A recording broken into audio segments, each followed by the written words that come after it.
প্রথম ধাপের উপজেলা নির্বাচনে আওয়ামী লীগ সমর্থকদের বাজিমাত। এবার উপজেলা নির্বাচনেও নেই বিএনপি। কেন্দ্রীয় সিদ্ধান্ত বলছেন নেতারা। প্রক্রিয়া বিশ্বাসযোগ্য নয় বলে দাবি। দলের কেউ অংশ নিলে কঠোর ব্যবস্থা, হুঁশিয়ারি নেতাদের। ষষ্ঠ থেকে নবম শ্রেণীর ৩১ বইয়ে ১৪৭টি উদ্ভট ভুল সংশোধনী স্কুল পর্যায়ে পাঠাচ্ছে জাতীয় শিক্ষাক্রম ও পাঠ্যপুস্তক বোর্ড। দায়িত্বহীনতা বলছেন বিশেষজ্ঞরা। চট্টগ্রাম শাহ আমানত বিমানবন্দরের গণশুনানি যেন নিয়ম রক্ষার অনুষ্ঠান। হয়রানির শঙ্কায় কথা বলতে নারাজ যাত্রীরা। ভোগান্তি কমাতে পদক্ষেপের আশ্বাস পরিচালকের। এবং ভাঙা পেরিয়ে জুলাইয়ে খুলনার পথে ছুটবে রেল। ঢাকায় আসবে মাত্র ৩.৫ ঘন্টায় ৪ জোড়া ট্রেন চালানোর প্রস্তাবনা রেলওয়ে পশ্চিমাঞ্চলের। উচ্ছ্বসিত দক্ষিণাঞ্চলবাসী।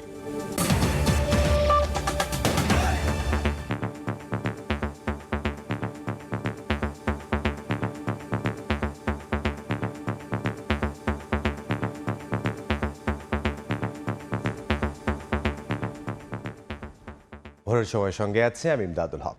প্রথম ধাপের উপজেলা নির্বাচনে বাজিমাত করেছেন আওয়ামী লীগ সমর্থকরা। বেশিরভাগ জায়গায় চেয়ারম্যান নির্বাচিত হয়েছেন তারা। তবে গাজীপুর, চাঁপাইনবাবগঞ্জ ও বান্দরবানের ৪ উপজেলায় জয় তুলে নিয়েছেন বিএনপির বহিষ্কৃত ৪ নেতা। এছাড়া কয়েকটিতে বিজয়ী হয়েছেন জাতীয় পার্টির সমর্থকও।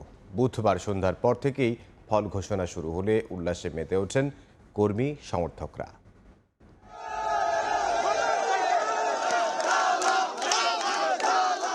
সমর্থিত প্রার্থীর বিজয়ের খবরে উল্লাসে মেতে ওঠেন নেতাকর্মীরা। প্রথম ধাপের উপজেলা নির্বাচনে বেশিরভাগ জায়গায় চেয়ারম্যান পদে বাজিমাত করেছেন আওয়ামী লীগ সমর্থকরা। বেসরকারি ফলে বিজয়ী প্রার্থী ও নেতাকর্মীদের উচ্ছ্বাস আর আনন্দ ছড়িয়ে পড়ে এক প্রান্ত থেকে আরেক প্রান্তে। এরই মধ্যে মাগুরা সদর উপজেলা নির্বাচনে মোটরসাইকেল প্রতীকের প্রার্থী রানা আমির ওসমানকে বেসরকারিভাবে বিজয়ী ঘোষণা করা হয়। এছাড়াও বগুড়ায় সোনাতলা উপজেলা পরিষদে আনারস প্রতীক নিয়ে বিজয়ী হয়েছেন মিনহাদুজ্জামান লিটন। তবে উল্টো স্রোতের দেখা মিলেছে কিছু উপজেলায়। গাজীপুর সদর উপজেলা নির্বাচনে আওয়ামী লীগ প্রার্থীকে হারিয়ে বেসরকারিভাবে বিজয়ী হয়েছেন বিএনপির বহিষ্কৃত নেতা ইজাদুর রহমান মিলন। বান্দরবান সদরেও চেয়ারম্যান নির্বাচিত হন বিএনপি থেকে বহিষ্কার হওয়া আব্দুল কুদ্দুস। এছাড়া নারায়ণগঞ্জ সহ ২ উপজেলায় জয়মালা পড়েছেন জাতীয় পার্টি সমর্থক। পছন্দের প্রার্থী বিজয়ে উচ্ছ্বসিত নেতাকর্মীরা বলছেন, অংশগ্রহণমূলক নির্বাচনের ফলেই আজকের এই জয়। আমরা পছন্দ প্রার্থীকে ভোটের মাধ্যমে, ব্যালটের মাধ্যমে বিজয় করতে পেরেছি। ভোট অবাধ এবং সুষ্ঠু হয়েছে, প্রভাবমুক্ত হয়েছে সম্পূর্ণ। কোথাও কোনো বাধা বিপত্তি হয়নি। সাধারণ জনগণ, সাধারণ ভোটার এসেছে, তার পছন্দের প্রার্থীকে ভোট দিয়েছে এবং জয়যুক্ত করেছে। বিজয়ী প্রার্থী ভোটের পরিবেশকে সুষ্ঠু আর সন্তোষজনক উল্লেখ করে বলেন, এই বিজয় জনগণের। এই জয়টা আমার পীরগাছার মানুষের আমার প্রতি ভালোবাসার জয়। আল্লাহ প্রত্যেকটা মানুষের মনে আমার জন্য যে ভালোবাসা, সেমপ্রীতি সৃষ্টি করে দিয়েছিল, আমি মনে করি এটাই তারই বিজয়। বরিশাল সদর আসনের এমপি মহোদয়কে সঙ্গে নিয়ে বরিশাল সদরকে একটি আধুনিক উপজেলা হিসাবে প্রতিষ্ঠিত করবে ইনশাআল্লাহ। প্রথম ধাপে ১৩৯ উপজেলার ২২টি ইভিএম এবং বাকি উপজেলাগুলোতে ব্যালট পেপারে ভোট নেওয়া হয়। কনক আজাদ, সময় সংবাদ। কিছু বিচ্ছিন্ন ঘটনা ছাড়া নির্বাচন সুষ্ঠু হয়েছে বলে জানিয়েছেন প্রধান নির্বাচন কমিশনার কাজী হাবিবুল্লাহ ওয়াল। ভোট কেন্দ্রের ভেতর কোনো সহিংসতা হয়নি জানিয়ে তিনি বলেন, ২টি কেন্দ্রের বাইরে সহিংসতার ঘটনা ঘটলেও সেগুলো বন্ধ করে দেয়া হয়। বুধবার বিকেলে নির্বাচন কমিশন সচিবালয়ে একথা জানান সিসি। নির্বাচন ভালোভাবে অবাধ, নিরপেক্ষ এবং শান্তিপূর্ণ হয়েছে। কিছু কিছু বিক্ষিপ্ত ঘটনা ঘটেছে, যেখানে কিছু সংঘর্ষ, কিছু আহতের ঘটনা ঘটেছে। কয়েকটি কেন্দ্রে সীমিত পর্যায়ে কিছু অনিয়ম হয়েছে, যে কারণে আমরা তাৎক্ষণিকভাবে পদক্ষেপ নিয়েছি। আর 2টি কেন্দ্রের ভোট বন্ধ করে স্থগিত করে দেওয়া হয়েছে। 34টি ঘটনায় টোটাল আহত হয়েছেন 37 জন।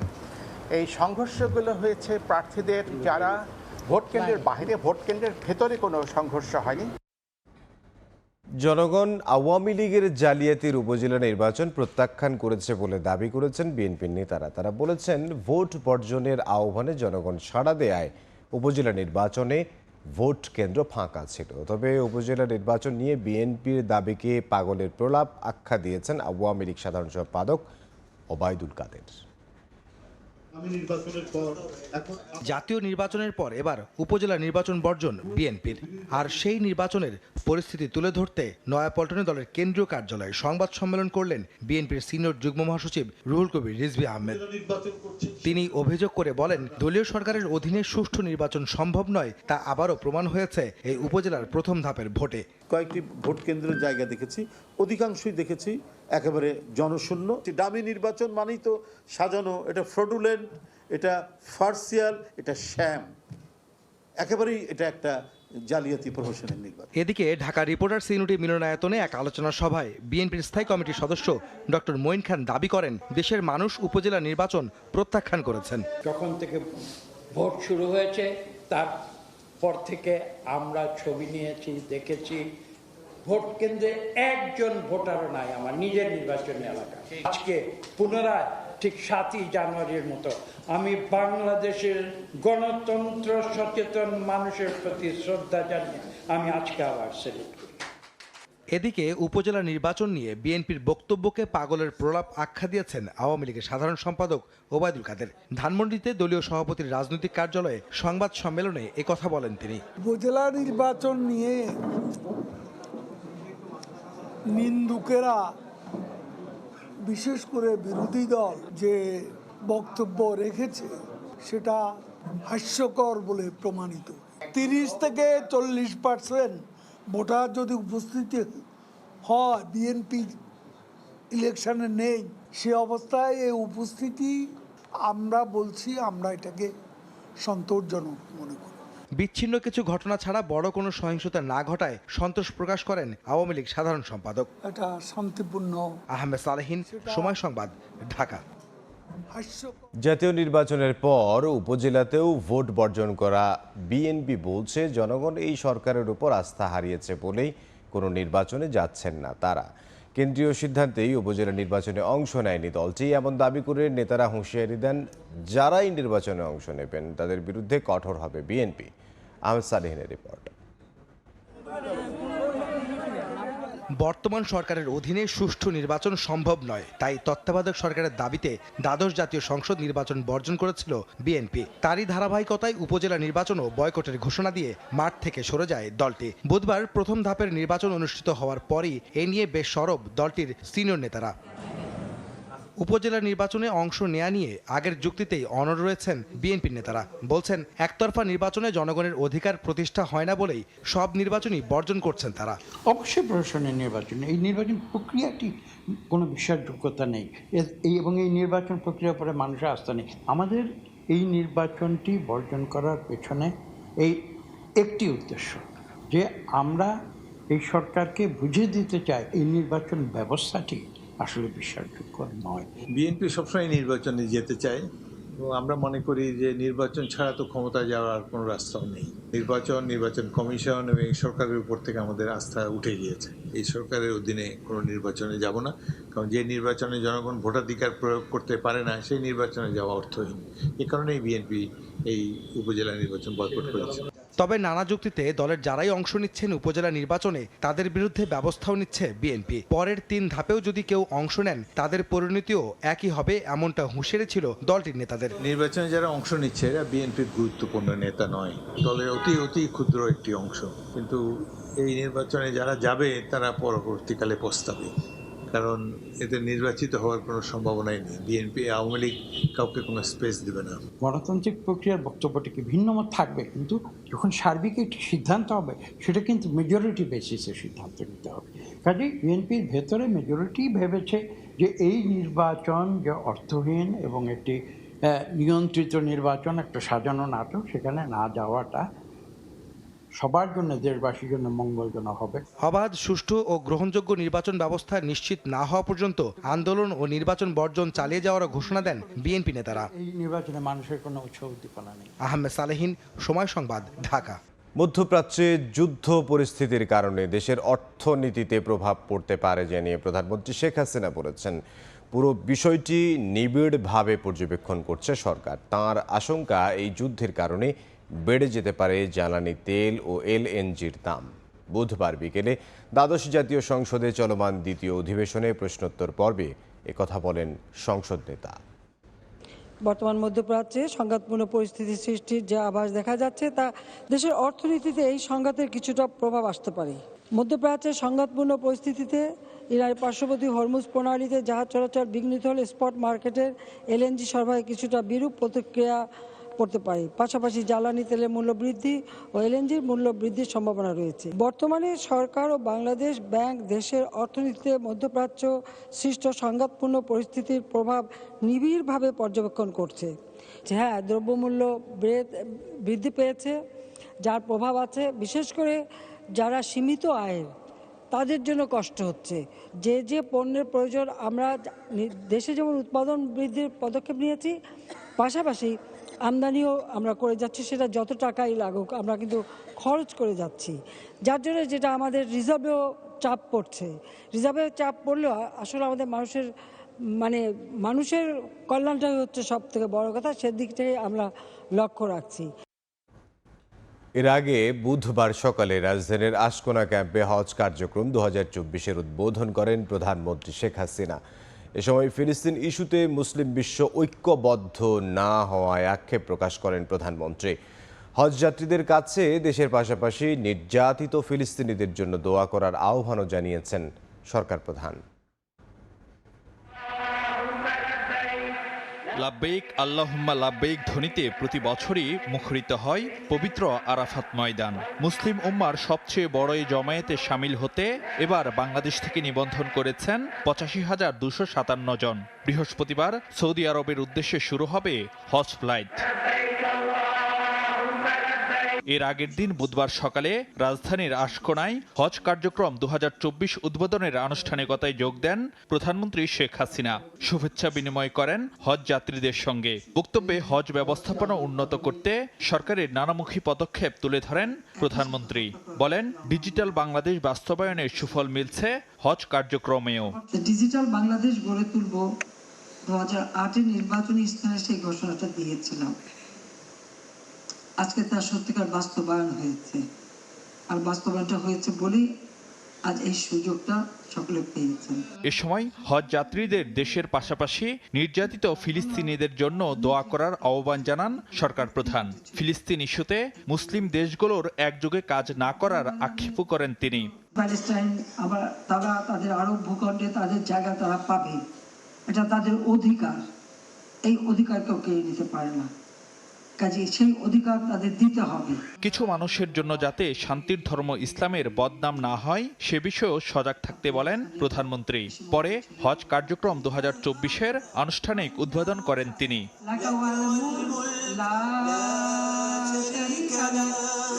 ফারুক ভিয়া, রবিন, সময় সংবাদ, ঢাকা। আন্তর্জাতিক মুদ্রা তহবিল IMF-এর দেয়া ঋণের তৃতীয় কিস্তির অর্থ ছাড় পেতে কোনো বাধা নেই, তবে এ বিষয়ে চূড়ান্ত সিদ্ধান্ত নেবে IMF-এর পর্ষদ। ঢাকা সফরের শেষ দিন বুধবার সন্ধ্যায় অর্থ মন্ত্রণালয়ে আয়োজিত সংবাদ সম্মেলনে একথা জানান সংস্থাটির প্রতিনিধি দলের প্রধান। অর্থ পাচার রোধে বাংলাদেশ ব্যাংকের সঙ্গে কাজ করা হচ্ছে বলেও জানান তিনি। গেল 24 এপ্রিল থেকে বাংলাদেশ ব্যাংক, অর্থ মন্ত্রণালয়, রাজস্ব বোর্ড সহ বিভিন্ন সংস্থার সঙ্গে বৈঠক শেষে বুধবার সন্ধ্যায় সংবাদ সম্মেলন করে ঢাকা সফররত আন্তর্জাতিক মুদ্রা তহবিল IMF-এর প্রতিনিধি দল। আর্থিক খাতের নানা সংস্কার আর হিসাব শেষে প্রতিনিধি দলের প্রধান জানান, IMF-এর দেওয়া $470 কোটি ঋণের তৃতীয় কিস্তির $115 কোটি 20 লাখ ছাড় পেতে কোনো বাধা নেই বাংলাদেশের সামনে, তবে চূড়ান্ত সিদ্ধান্ত নেবে IMF বোর্ড।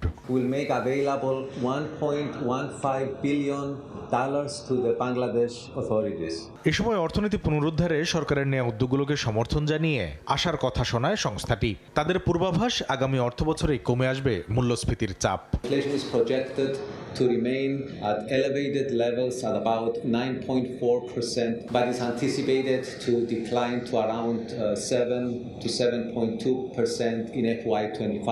চলমান নানা সংস্কার আর ব্যয় সংকোচন নীতির চাপে চলতি অর্থবছরে জিডিপি প্রবৃদ্ধি 5.4% হলেও সংস্থাটি মনে করছে আগামী অর্থবছর তা ঘুরে দাঁড়াবে 6.6%। Real GDP growth is projected to moderate to 5.4% in FY24. It is anticipated to rebound back to 6.6% in FY25.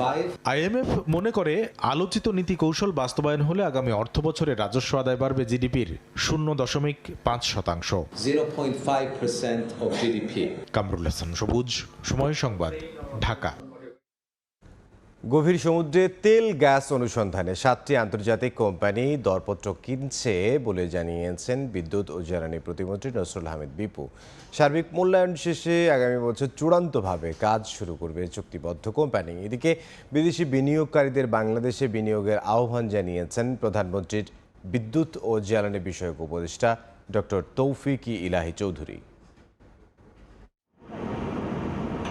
সমুদ্র সীমা নির্ধারণ শেষে বাংলাদেশ এখন প্রস্তুত গভীর সমুদ্রে তেল গ্যাস উত্তোলনের জন্য। বিনিয়োগকারী কোম্পানির মাধ্যমে তেল গ্যাস উত্তোলন করে দেশবাসীর কাছে সরবরাহের জন্য নীতিমালা প্রণয়ন করেছে সরকার। বুধবার সকালে রাজধানীর একটি হোটেলে আগ্রহী বিদেশি কোম্পানি, বিশেষজ্ঞ সহ অংশীজনদের সামনে তুলে ধরা হয় এসব বিষয়। International oil companies, academics. পরে সাংবাদিকদের প্রশ্নের জবাবে বিদ্যুৎ জ্বালানি প্রতিমন্ত্রী জানান, বেশ কয়েকটি বিদেশি প্রতিষ্ঠান সাগরে তেল গ্যাস উত্তোলনের বিষয়ে আগ্রহ দেখিয়েছে এবং আশেপাশে প্রতিটি দেশ গ্যাসের বড় একটা মার্কেট আছে। তো এই কারণে কিন্তু আজকে বিশ্বের সর্ববৃহৎ কোম্পানিগুলো আজকে তারা উৎসাহী আমাদের এই এক্সপ্লোরেশনে পার্টিসিপেট করার জন্য। এই এক্সপ্লোরেশন হবে বাংলাদেশের সবচেয়ে বলা যেতে পারে আধুনিক উপায়, দেশের স্বার্থ সর্বপ্রথম এবং সকলের স্বার্থ দেখে, ইনভেস্টরদের স্বার্থ দেখে আমরা এই বিডিংটা প্রসেসটা করতে যাচ্ছি। আর প্রধানমন্ত্রীর বিদ্যুৎ জ্বালানি বিষয়ক উপদেষ্টা তৌফিক এলাহি চৌধুরী বলেন, বিনিয়োগের জন্য বাংলাদেশে এখন চমৎকার পরিবেশ রয়েছে। ফলে সাগরে তেল গ্যাস অনুসন্ধানে এবারে দরপত্র নিয়ে বেশ আশাবাদী তিনি। আর মাল্টিক্লাইন একটা সার্ভে করা হয়েছে, যেটা দিয়ে বিনিয়োগকারীরা বুঝতে পারবে যে সম্ভাবনা কতখানি। আপনারা শুনেছেন যে ইনশাআল্লাহ এটা পৃথিবীর অন্যান্য যেসব অববাহিকা আছে তার তুলনায় এটাও সমৃদ্ধ। আমরা যেটুকু জানি যে যথেষ্ট সাড়াও পাওয়া যাচ্ছে। সেমিনারে উপস্থিত জ্বালানি বিশেষজ্ঞ জানান, এবারের জরিপ কাজ এবং দরপত্রের বিষয়গুলো তার কাছে ইতিবাচক মনে হয়েছে। আমার কাছে এটা খুবই একটা ভালো বিডিং ডকুমেন্ট বলে মনে হয়েছে, খুবই আকর্ষণীয় হয়েছে আমি মনে করি।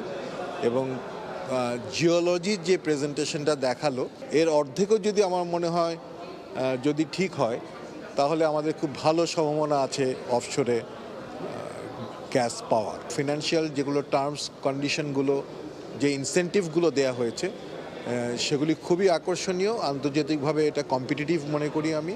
4টি বিদেশি কোম্পানি বঙ্গোপসাগরে অনুসন্ধান কাজ শুরু করলেও বিভিন্ন সমস্যা দেখিয়ে কাজ শেষ না করেই ফিরে যায় 3টি প্রতিষ্ঠান। আর একটি প্রতিষ্ঠান এখনো অনুসন্ধান চালাচ্ছে 2টি ব্লকে। বাকি 24টি ব্লকে অনুসন্ধান চালানোর জন্যই এবার দরপত্র আহ্বান করা হয়েছে।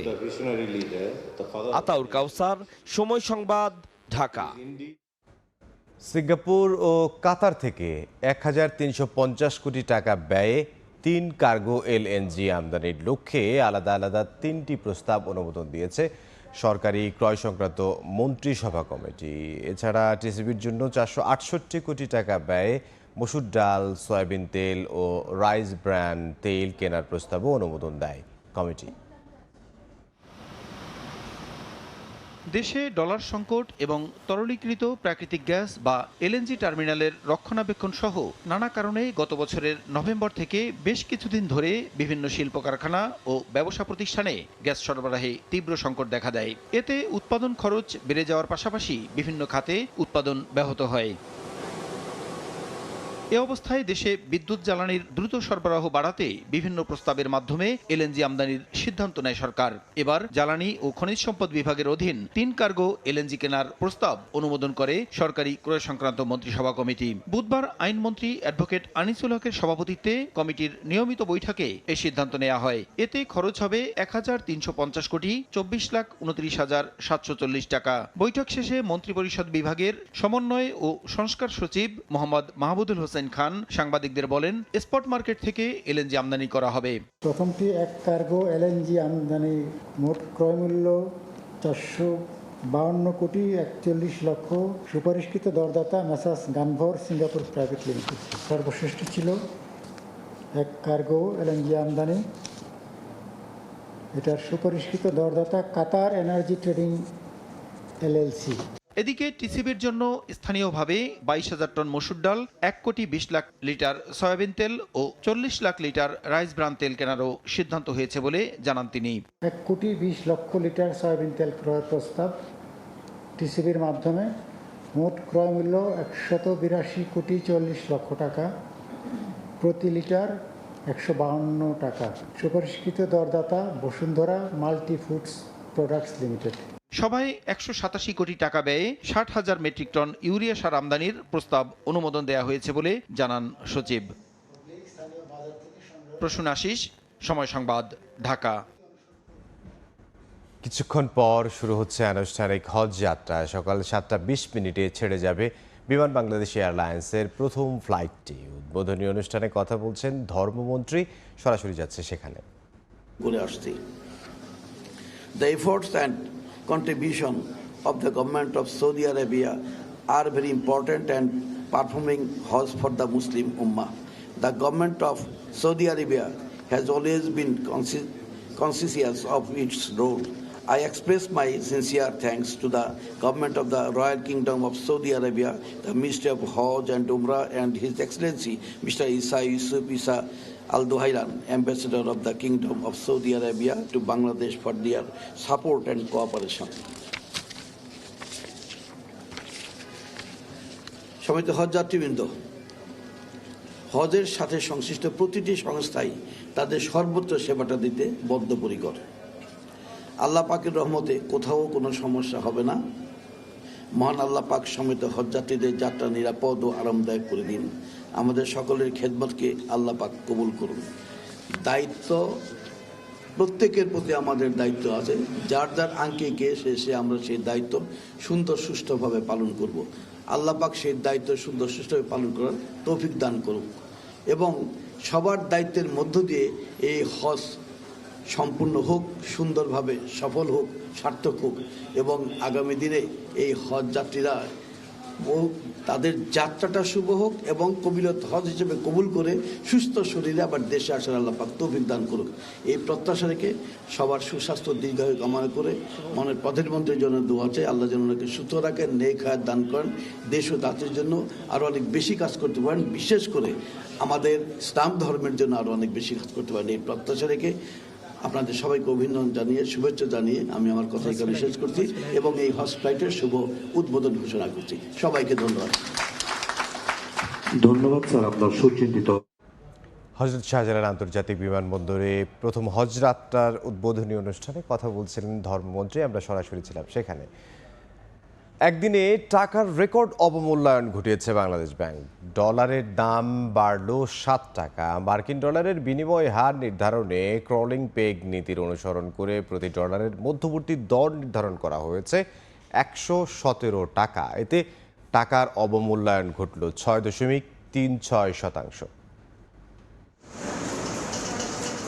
বুধবার দিনের শুরুতে ডলার প্রতি বিনিময় হার ছিল 110 টাকা। বিকালে কেন্দ্রীয় ব্যাংক থেকে ডলারের নতুন দর ঘোষণা করা হয়। ক্রলিং পেগ নীতি অনুসরণ করতে ডলারের দাম নির্ধারণ করা হয় 117 টাকা। সে হিসাবে একদিনেই ডলারের দাম বাড়ল 7 টাকা আর ডলারের বিপরীতে টাকার অবমূল্যায়ন ঘটল 6.36%।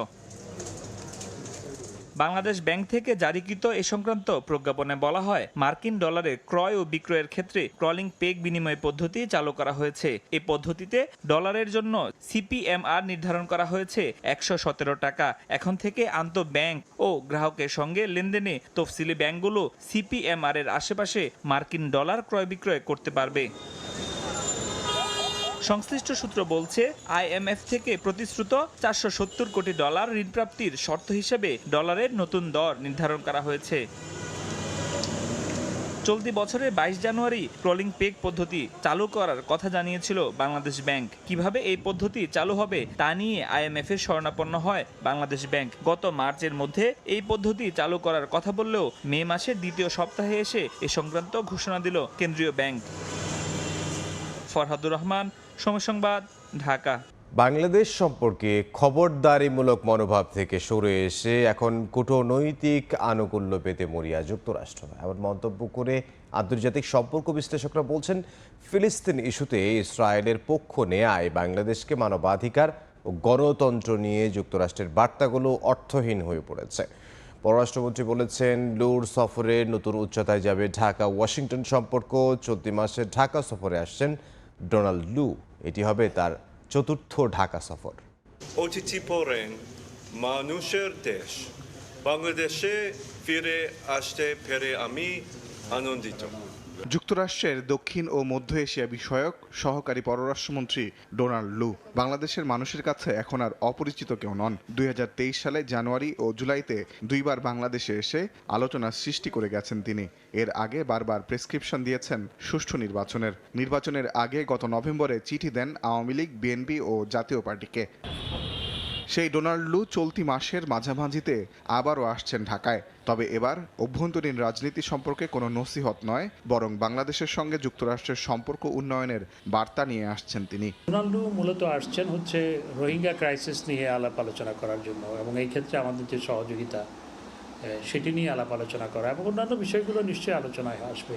ঘনিষ্ঠভাবে কাজ করার মাধ্যমে আমাদের দুই দেশের যে অত্যন্ত চমৎকার বন্ধুত্বপূর্ণ সম্পর্ক আছে সেটি আরও গভীরে প্রতীত হবে। নির্বাচনের আগে মার্কিন যুক্তরাষ্ট্রের কিংবা ডোনাল্ড লুর বক্তব্য ও আচরণের সঙ্গে এখন কি কোনো ফারাক এসেছে? অভ্যন্তরীণ রাজনীতি নিয়ে একরকম খবরদারি মনোভাব থেকে সরে এসে মার্কিন যুক্তরাষ্ট্র এখন যে কোনো মূল্যে বাংলাদেশের কূটনৈতিক আনুকূল্য পেতে মরিয়া। আন্তর্জাতিক সম্পর্ক বিশ্লেষকরা মনে করেন, ইন্দো প্যাসিফিক ও ভারত মহাসাগর অঞ্চলে প্রভাব বিস্তার করতে বাংলাদেশকে গুরুত্বপূর্ণ অংশীদার হিসেবে পেতে চায় মার্কিন সরকার। পাশাপাশি অর্থনৈতিক উন্নয়নের ফলে বাংলাদেশে বাণিজ্যের সুযোগও ছাড়তে চায় না দেশটি। কোনো দেশ পৃথিবীতে যখন তার উন্নয়ন কাঠামো মোটামুটি তৈরি করে, তখন বড় আকারে একটা স্পেস তৈরি হয় যে সেখানে বড় ধরনের ইনভেস্টমেন্ট হতে পারে এবং সেই সব দেশের লাভ হতে পারে। স্বাভাবিকভাবে আমেরিকাও চাইবে যে বড় ধরনের পার্টনারশিপ কোথায় করা যায়, কারণ এখন তো কম্পিটিটর তো অনেক বেশি। চীন, রাশিয়ার মতো পরাশক্তিগুলো পাশে থাকায় বাংলাদেশ যেন মার্কিন বিরোধী ব্লকে ঢুকে না পড়ে, সে চিন্তা রয়েছে যুক্তরাষ্ট্রের। চীনের সাথে বড় ধরনের সম্পর্ক আছে। তাজওয়ার মাহমিদ, সময় সংবাদ, ঢাকা। ঈদের আগে রাজধানীর বেশিরভাগ সড়কেই চলে সংস্কার কাজ। ডিপিডিসি, ওয়াসা, তিতাস, বাংলাদেশ রেলওয়ে, নগর কর্তৃপক্ষের কাজ সহ ঢাকা দক্ষিণ সিটির 40টি সড়কে চলছে সরকারি সংস্থার খোঁড়াখুড়ি, যাতে তৈরি হচ্ছে তীব্র যানজটের চরম ভোগান্তিতে পড়েছেন সাধারণ মানুষ। সিটি কর্পোরেশনের বেঁধে দেয়া সময়সীমাকে তোয়াক্কা না করেই দিনের পর দিন জামানত দিয়েই কাজ চালিয়ে যাচ্ছে ঠিকাদারি প্রতিষ্ঠানগুলো।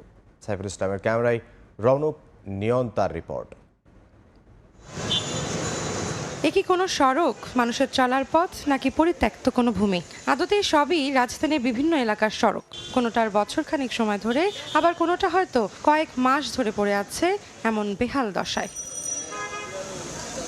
যানজট সহ নানা ভোগান্তিতে নিত্য অভ্যস্ত মানুষ যেন এক প্রকার মেনেই নিয়েছেন এসব। ঢাকার পরিবাগ, মালিবাগ, রাজারবাগ, মতিঝিল, গুলিস্তান, ইত্তেফাক মোড়, টিকাটুলি, কমলাপুর, সেগুনবাগিচা সহ অনেক সড়কেরই অবস্থা এখন বেহাল। রাস্তাঘাটে কেটে ফেলে রাখা দীর্ঘদিন যাবৎ, বাচ্চারা স্কুলে কলেজে যেতে পারে না। 7-8 দিন, এক সপ্তাহ ধরে আমরা কষ্ট করতেছি। আইন কানুন থাকলে সেই রাস্তায় হয় না, 15 দিন ধরে এই অবস্থা। ঢাকার এমন গুরুত্বপূর্ণ প্রবেশ মুখে সরকারি পরিষেবা সংস্থার সংস্কারে ভোগান্তিতে পড়েছেন চলাচলকারীরা। বর্ষা মৌসুমের আগে এই সংস্কার নিয়েও প্রশ্ন তুলেছেন সাধারণ মানুষ। আর পুরো ঢাকা জুড়ে দক্ষিণ সিটির 40টি সড়কে চলছে সংস্কার, যার ফল রাজধানীর তীব্র যানজট। মাসের পর মাস ধরে চলা এসব সংস্কার কাজে সবচেয়ে বেশি ভোগান্তিতে পড়ছেন অফিস ও স্কুলগামী মানুষরা। আর অতিরিক্ত যানজট সামলাতে হিমশিম খাচ্ছে ট্রাফিক পুলিশ। রাস্তাটা কাটার পর থেকে সিঙ্গেল গাড়ি চলে, এই রাস্তার জন্য অনেকটা যানজটের সৃষ্টি হয়। কাজ শেষ করার নির্ধারিত সময় পেরিয়ে গেলেও জামানতের বিনিময়ে সময় বাড়িয়ে পার পেয়ে যাচ্ছে ঠিকাদারি প্রতিষ্ঠানগুলো। গত 2 রাতে আমাদের তো বৃষ্টির জন্য কাজটা করা সম্ভব হয় না, নাহলে এই কাল পরশু শেষ হয়ে যেত। এখন আল্লাহ তো বৃষ্টি দিলে আমাদের কিছু করার নাই। সিটি কর্পোরেশনের নির্দেশনা অমান্য করেই কাজ চালিয়ে যাচ্ছে ঠিকাদারি প্রতিষ্ঠানগুলো। মাসের মধ্যে ওনারা যদিও বলে থাকে, কিন্তু আমরা বলছি 30 এপ্রিলের ভিতরে শেষ করতে হবে।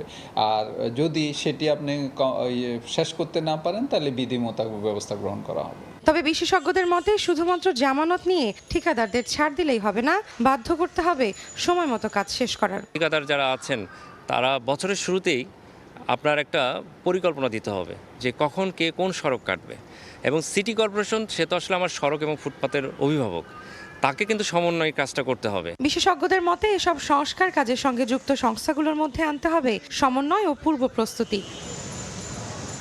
রৌনক নিয়ন্তা, সময় সংবাদ, ঢাকা। শেষ হলো তথ্য প্রযুক্তি খাতের জাতীয় বাণিজ্য সংগঠন Bangladesh association of software and information services বেসিসের 2024-2026 মেয়াদের কার্যনির্বাহী পরিষদ নির্বাচন। জেনারেল ক্যাটাগরিতে বিজয়ী হয়েছেন 8 জন প্রতিদ্বন্দ্বী। সবচেয়ে বেশি 405 ভোট পেয়েছে জয়ী হয়েছেন অ্যাডভান্সড ERP-BD লিমিটেডের ব্যবস্থাপনা পরিচালক টিম স্মার্টের দলনেতা মুস্তাফিজুর রহমান সোহেল। তবে ভোটে সংখ্যাগরিষ্ঠতা পেয়েছে রাসেল টি আহমেদ নেতৃত্বাধীন ওয়ান টিম। বাংলাদেশের সফটওয়্যার ও তথ্য প্রযুক্তি খাতের জাতীয় বাণিজ্য সংস্থা Bangladesh association of software and information services basis 11 সদস্য বিশিষ্ট বেসিস পরিচালনা পরিষদ 2 বছর পর পর নির্বাচিত হয় সদস্যদের সরাসরি ভোটে। তারই ধারাবাহিকতায় 2024-26 মেয়াদের নির্বাচন অনুষ্ঠিত হল বুধবার। রাজধানীর গুলশানে সকাল 10টা থেকে শুরু হয় ভোট গ্রহণ। ভোট গ্রহণ শেষে বিকেল 5টায় ফলাফল ঘোষণা করে বেসিস নির্বাচন পরিচালনা বোর্ড। এ সময় জানানো হয় জেনারেল ক্যাটাগরিতে 8 জন, অ্যাসোসিয়েট ও অ্যাফিলিয়েট ক্যাটাগরিতে 2 জন এবং আন্তর্জাতিক ক্যাটাগরিতে 1 জন নির্বাচিত হয়েছেন।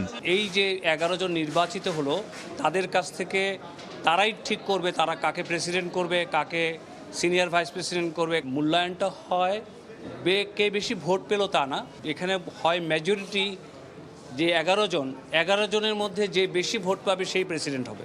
নির্বাচন পরিচালনা বোর্ড জানায় এবারের নির্বাচনে জেনারেল ক্যাটাগরিতে সবচেয়ে বেশি 405 ভোটে বিজয়ী হয়েছেন অ্যাডভান্সড ERP-BD লিমিটেডের ব্যবস্থাপনা পরিচালক টিম স্মার্ট এর দলনেতা মুস্তাফিজুর রহমান সোহেল। তবে ভোটে 11 পদের 8টিতেই জয়লাভ করেছে রাসেল টি আহমেদ নেতৃত্বাধীন ওয়ান টিম। 2041 সালে স্মার্ট বাংলাদেশ যে ভিশন, সেই ভিশনটার সঙ্গে আমাদেরকে জড়িত করতে হলে আইসিটি ইন্ডাস্ট্রিকে কোথায় নিতে হবে সেটা হচ্ছে আমাদের long term vision. 85% vote cast হয়েছে, তার মানে বেসিসের সদস্যরা অনেক বেশি সচেতন। এবারের বেসিস নির্বাচনে মোট 1464 জন ভোটারের মধ্যে ভোট দিয়েছেন 1157 জন। তফসিল অনুযায়ী আগামী 9 মে প্রাথমিক এবং 11 মে চূড়ান্তভাবে কার্যনির্বাহী পরিষদ সদস্যদের পদ বন্টন করা হবে।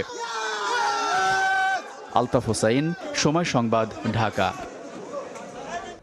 হাইড্রোজেন আর অক্সিজেন মিলে পানি হলেও পাঠ্য বইয়ে আছে হাইড্রোজেন আর পানি মিলে পানি হয়।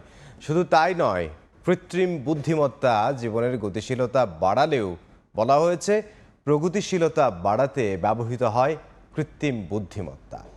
ষষ্ঠ থেকে নবম শ্রেণীর 31 বইয়ে এমন 147টি উদ্ভট ভুলের সন্ধান মিলেছে। এসব ভুলের সংশোধনী স্কুল পর্যায়ে পাঠাচ্ছে জাতীয় কার্যক্রম এবং পাঠ্যপুস্তক বোর্ড। তবে শিক্ষাবর্ষের অর্ধেক সময় পার হওয়ার পর ভুলের সংশোধনী প্রকাশকে দায়িত্বহীনতার পরিচায়ক বলছেন বিশেষজ্ঞরা। শাকির আহমেদের রিপোর্ট। পাঠ্য বই শিক্ষার্থীদের কাছে তা যেন বাইবেল। তবে পাঠ্যপুস্তক যখন ভুলে ঠাসা থাকে তখন এই উদাহরণ যেন অর্থহীন হয়ে যায়। চলতি শিক্ষাবর্ষের 8ম শ্রেণীর বিজ্ঞান বইয়ের 162 নম্বর পৃষ্ঠা। মানবদেহের গুরুত্বপূর্ণ অংশ কিডনির দৈর্ঘ্য দেওয়া হয়েছে 1012 সেন্টিমিটার। প্রকৃতপক্ষে তা হবে সর্বোচ্চ 12 সেন্টিমিটার। হাইড্রোজেন আর অক্সিজেনের বিক্রিয়ার ফল পানি হলেও 93 পৃষ্ঠায় বলা হয়েছে হাইড্রোজেনের সাথে পানি মেশালে নাকি পানি হয়। আর 125 পৃষ্ঠায় আছে প্লাটিপাস মেরুদণ্ডী প্রাণী হলেও ডিম পাড়ে। আর 136 পৃষ্ঠায় বলা হয়েছে কর্কট ক্রান্তি রেখা এবং 90 ডিগ্রি পশ্চিম দ্রাঘিমা রেখার ছেদ বিন্দু বাংলাদেশে পড়েছে, পশ্চিমের জায়গায় পূর্বে হবে। 8ম শ্রেণীর ইতিহাস ও সামাজিক বিজ্ঞান বইয়ের 121 নম্বর পৃষ্ঠায় 2টি ছবির মধ্যে বামে লিওনার্দো দা ভিঞ্চির ছবি থাকলেও ক্যাপশনে বলা হয়েছে বামে মোনালিসার ছবি। 23 নম্বর পৃষ্ঠায় প্রথিতযশা প্রকৌশলী ফজলুর রহমান খানের মৃত্যুর সাল ভুল দেয়া হয়েছে।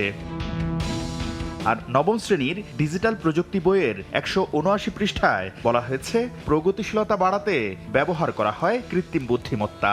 6ষ্ঠ শ্রেণীর স্বাস্থ্য সুরক্ষা বইয়ে ব্যায়ামের পদ্ধতি নিয়ে ট্রাইসেপস ডিপস নামে একটি পদ্ধতির কথা বলা হলেও তা আসলে হবে ট্রাইসেপস ডিপস।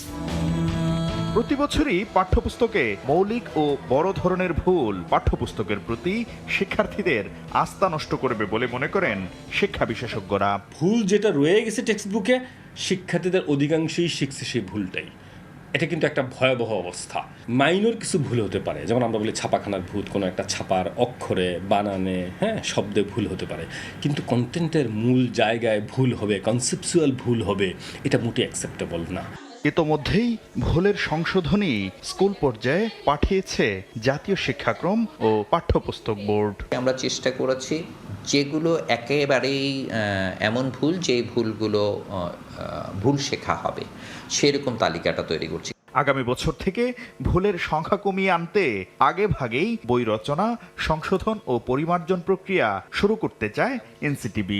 আমাদের যে বিশেষজ্ঞরা তারাও প্রত্যেকটা বই একেবারে। শাকিন আহমেদ, সময় সংবাদ, ঢাকা।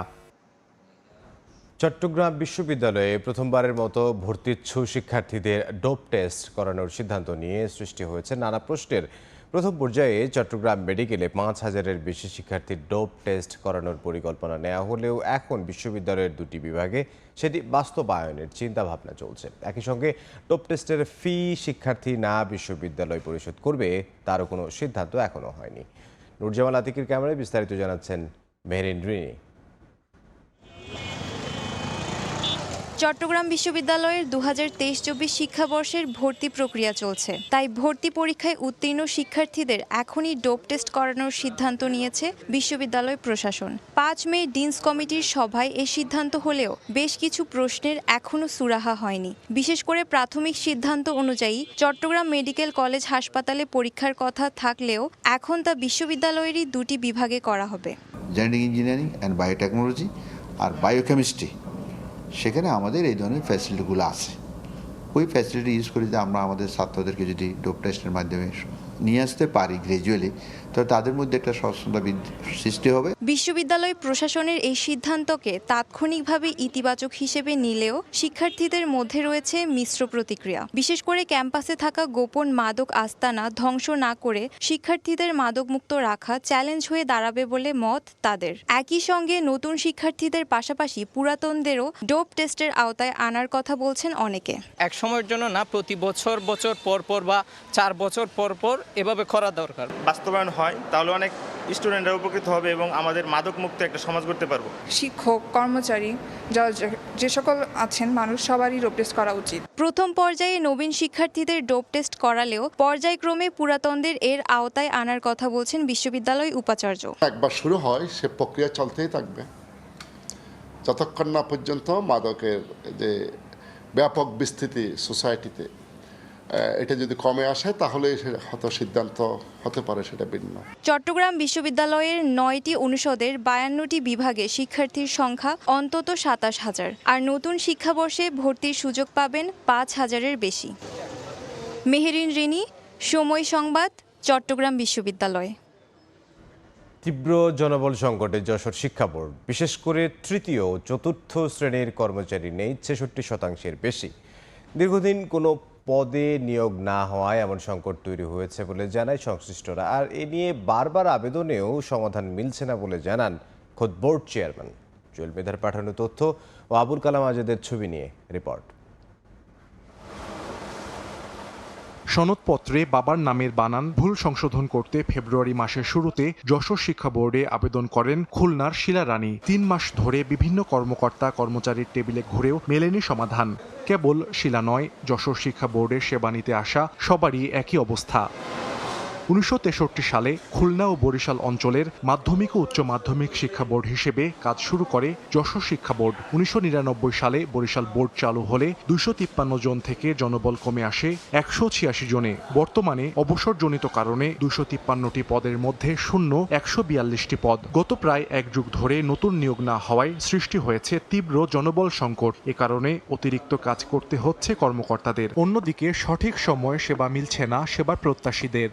10 থেকে 15 দিনের ভিতরে নিষ্পত্তি হতো, তাহলে আমাদের ভোগান্তিটা কম হতো। বলছে যে নেক্সট যে মিটিং আছে, মিটিং এর জন্য আপনাদের মেসেজ দেওয়া হবে। এক টেবিলে আমাদের 2-3 দায়িত্ব পালন করতে হচ্ছে। মানসিক অস্বস্তিতে আছি এবং মানসিক ভারসাম্য আমরা হারিয়ে ফেলতেছি। মাধ্যমিক শাখাও করতে হয়, উচ্চ মাধ্যমিক শাখাও আমার করতে হয়। মজুরির ভিত্তিতে কিছু লোক নিয়ে কাজ করতে যাচ্ছি, তো সেই কাজটা তারা একদিক থেকে তারা এক্সপার্ট না, কারণ এক বছর যারা করতেছে হয়তো পরের বছরে তারা আসতেছে না। এদিকে বোর্ডের চেয়ারম্যানের দাবি, জনবল চেয়ে মন্ত্রণালয়ে বারবার চিঠি দিয়েও মিলছে না কোনো প্রতিকার। ইতিমধ্যে যেহেতু মন্ত্রণালয়ে এটি এজেন্ডাভুক্ত হয়েছে, খুব দ্রুতই এই বিষয়ে ব্যবস্থা সরকার নেবে। যশোর শিক্ষা বোর্ডের তথ্য মতে প্রথম শ্রেণীর 25টি পদের মধ্যে শূন্য 1টি, দ্বিতীয় শ্রেণীর 23টি পদের মধ্যে 4টি, তৃতীয় শ্রেণীর 122টি পদের মধ্যে 82টি এবং চতুর্থ শ্রেণীর 83টি পদের মধ্যে শূন্য 55টি। সময় সংবাদ, যশোর। চট্টগ্রাম শাহ আবারত আন্তর্জাতিক বিমানবন্দরের গণশুনানি যেন নিয়ম রক্ষার অনুষ্ঠান। অব্যবস্থাপনা ও হয়রানির অভিযোগ থাকলেও ভোগান্তির আশঙ্কায় উপস্থিত যাত্রীরা কথা বলতে রাজি হয়নি। তবে হয়রানি বন্ধে ইতোমধ্যেই 500 আনসার সদস্যকে বিমানবন্দর থেকে পরিবর্তন করা সহ জরুরি সেবা দেওয়ার সার্ভিস চালু হওয়ার কথা জানান বিমানবন্দর কর্তৃপক্ষ। এছাড়া যাত্রী সেবার মান বাড়াতে বেশ কিছু অবকাঠামো উন্নয়নের কাজ চলছে বলেও জানানো হয়। শাখাউত্তরপুর ক্যামেরায় বিস্তারিত জানাচ্ছেন ফেরদৌস লিপি। চট্টগ্রাম শাহ আমানত আন্তর্জাতিক বিমানবন্দর রানওয়েতে এখন বাংলাদেশে আসা সবচেয়ে বড় উড়োজাহাজ বোয়িং 777 কিংবা বোয়িং 787 ড্রিমলাইনার এবং এয়ারবাস A320 নামতে পারে। এছাড়া বছরে প্রায় 16 লাখ যাত্রী ব্যবহার করেন এই বিমানবন্দর। দেশের দ্বিতীয় এই বৃহৎ বিমানবন্দর উন্নয়নে চলছে অবকাঠামো নির্মাণের কাজও। এত কিছুর পরও যাত্রী সেবার মান ও বিমানবন্দরের যাত্রীদের পদে পদে হয়রানি এবং ভোগান্তি নিয়ে রয়েছে নানা অভিযোগ। এই অবস্থায় বিমানবন্দর কর্তৃপক্ষ আয়োজিত গণশুনানিতে উপস্থিত যাত্রীরাও ভোগান্তিতে পড়ার আশঙ্কায় সংশ্লিষ্টদের কাছে অভিযোগ জানাতে নারাজ। তারপরও কয়েকজন যাত্রী এবং গণমাধ্যম কর্মী বিমানবন্দরের প্রবেশ থেকে শুরু করে ইমিগ্রেশন ও লাগেজ প্রাপ্তি নিয়ে নানা হয়রানির কথা তুলে ধরেন। রাস্তায় গাড়ি দাঁড় করায় হয়রানি করে, টানা হাসরা শুরু করে, টাকা আদায়, এই চিত্রগুলো দেখা যায় অহরহ সময়। লাগেজ নিয়ে এখানে চেকের মধ্যে পড়তে হয়েছে, অথচ বৈধ কিছু ছিল না। এরপরেও মনে করেন ভোগান্তি টেনশন দিত।